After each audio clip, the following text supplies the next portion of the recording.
Hello students, welcome to our histone institute. तो इस video के अंदर हम पढ़ने जा रहे हैं माइटोकॉन्ड्रिया के बारे में, उसके स्ट्रक्चर के बारे में और उससे रिलेटेड कुछ क्वेश्चंस के बारे में। तो चलिए शुरू करते हैं हमारी आज की वीडियो। तो हमारा टॉपिक है आज का माइटोकॉन्ड्रिया।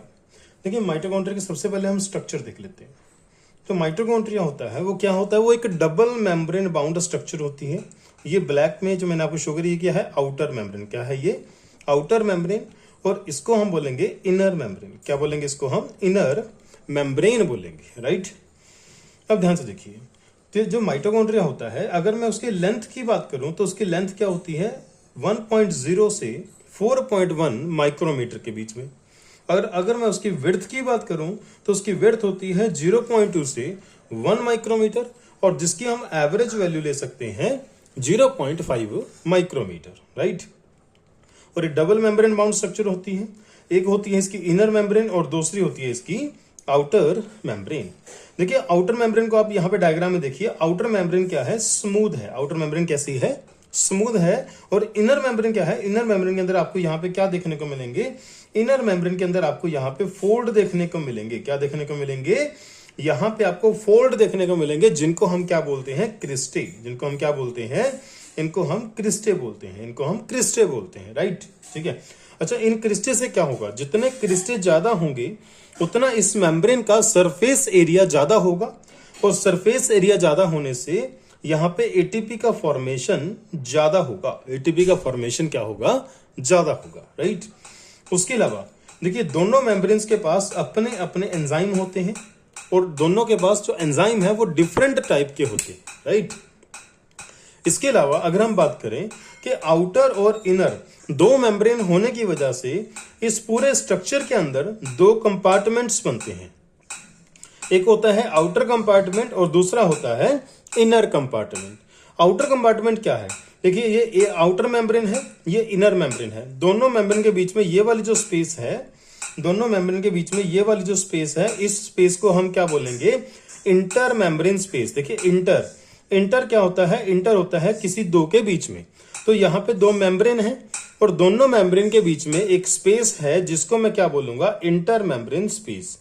तो ये जो इंटर मेम्ब्रेन स्पेस है, इस इंटर मेम्ब्रेन स्पेस को बोलते हैं आउटर कंपार्टमेंट। क्या बोलते हैं इसको, आउटर कंपार्टमेंट बोलते हैं, राइट। इसके बाद जो इनर मेम्ब्रेन है, इसके अंदर जो ये वाला कंपार्टमेंट है, इसको हम बोलते हैं इनर कंपार्टमेंट। क्या बोलते हैं इसको हम, इनर कंपार्टमेंट। इनर कंपार्टमेंट के अंदर यहाँ पे एक फ्लूइड प्रेजेंट होता है, और उस फ्लूइड को हम क्या बोलते हैं, इस फ्लूइड को बोलते हैं मैट्रिक्स। और ये कैसा होता है, ये एक डेंस यानी कि गाढ़ा, डेंस, होमोजीनियस यानी कि पूरा का पूरा यहाँ पे जो इनर कंपार्टमेंट है उसके अंदर जो मटेरियल यहाँ पे है, सेम मटेरियल यहाँ पे है, सेम मटेरियल यहाँ पे है, सेम मटेरियल यहाँ पे है। तो पूरे स्पेस के अंदर, पूरे इनर चैम्बर के अंदर जो सब्सटेंस प्रेजेंट है वो एक जैसा है, तो हम उसको बोलेंगे होमोजीनियस यानी कि एक जैसा। तो इसके अंदर डेंस होमोजीनियस सब्सटेंस प्रेजेंट होता है, जिसको हम क्या बोलते हैं, मैट्रिक्स, राइट। और इस मैट्रिक्स के अंदर आपको क्या कुछ मिलेगा, आपको इस मैट्रिक्स के अंदर सिंगल यानी कि एक, सिंगल यानी कि एक, आपको इसके अंदर एक सर्कुलर डबल स्ट्रैंडेड डीएनए मिलेगा, 70s राइबोसोम मिलेंगे, और कुछ आरएनए मॉलिक्यूल भी देखने को मिलेंगे। क्योंकि माइटोकॉन्ड्रिया के अंदर आपको ये सब ऑर्गेनेलिज मिलते हैं। देखिए, यहाँ पे राइबोसोम है तो ये अपने प्रोटीन खुद बना सकता है, आरएनए है, डीएनए है तो ये अपने आधे फंक्शन खुद से कर सकता है, और आधे फंक्शन सेल के न्यूक्लियस के हिसाब से करेगा। इसलिए हम इसको क्या बोलते हैं, सेमी ऑटोनॉमस ऑर्गेनेली। क्या बोलते हैं इसको हम इसको बोलते हैं सेमी ऑटोनॉमस ऑर्गेनेली, क्योंकि ये सेमी मतलब आधे, ये आधा ऑटोमेटिक है और आधा सेल पे डिपेंड करता है, राइट। नेक्स्ट हम कर लेते हैं कुछ इसके फीचर्स के बारे में। देखिए, अगर माइटोकॉन्ड्रिया को आपने सेल के अंदर ऑब्जर्व करना है तो आपको इससे पहले स्टेन करना पड़ेगा। बिना स्टेन किए आप इसको नहीं देख सकते। It is not visible without specific stain. कौन सी डाई से इसको स्टेन करते हैं, एक डाई है जेनस, ठीक है, एक सेकेंड, यहाँ पे आपको क्वेश्चन भी दिया जाएगा, जेनस ग्रीन। तो जेनस ग्रीन नाम की एक डाई है हमारे पास, तो हम उस डाई से इसको स्टेन करते हैं, तब जाके आप इसको माइक्रोस्कोप के अंदर देख सकते हो।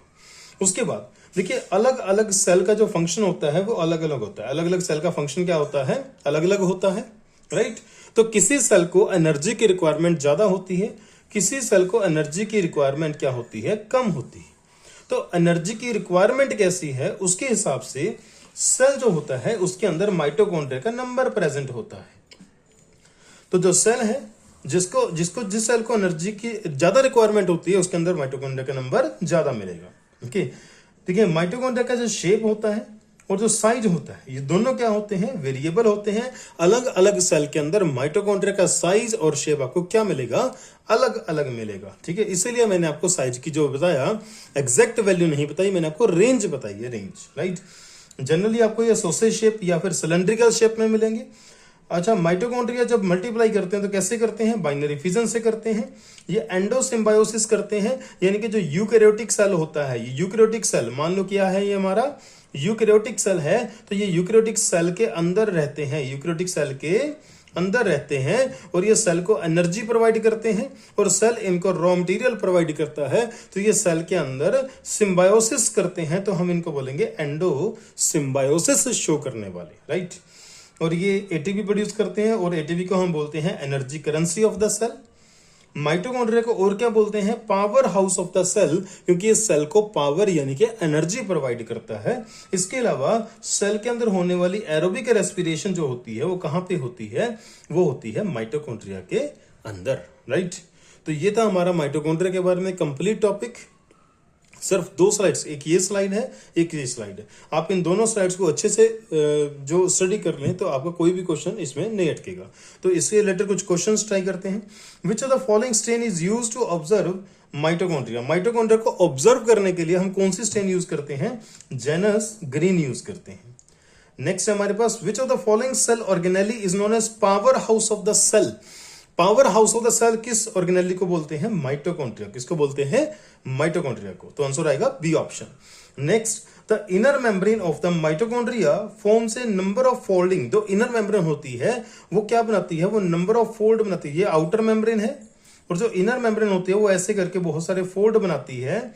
ये जो फोल्ड ये बनाती है, ये जो फोल्ड ये बनाती है, इन फोल्ड को हम क्या बोलते हैं, इन फोल्ड को हम बोलते हैं क्रिस्टे। क्या बोलते हैं इनको, सॉरी, इनको हम बोलते हैं क्रिस्टे। इनको क्रिस्टे बोला जाता है, राइट। तो हमारा आंसर क्या आएगा, ए ऑप्शन। नेक्स्ट है हमारे पास, the type of ribosomes found in mitochondria. Mitochondria जो होता है वो अपने आप में एक तरह का प्रोकैरियोटिक सेल होता है। वो अपने आप में एक प्रकार का प्रोकैरियोटिक सेल होता है। तो प्रोकैरियोटिक सेल के अंदर कौन से राइबोसोम होते हैं, प्रोकैरियोटिक सेल के अंदर होते हैं 70S राइबोसोम।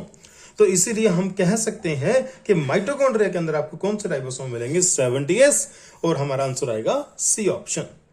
नेक्स्ट देखिए, इस वीडियो के अंदर बस इतना ही। आई होप कि ये वीडियो आपको अच्छे लग रहे होंगे। अगर आपको अच्छे लग रहे हैं तो आप प्लीज लाइक करें, कमेंट करें, शेयर करें, अपने दोस्तों को इसके बारे में जरूर बताएं। Thank you, have a nice day.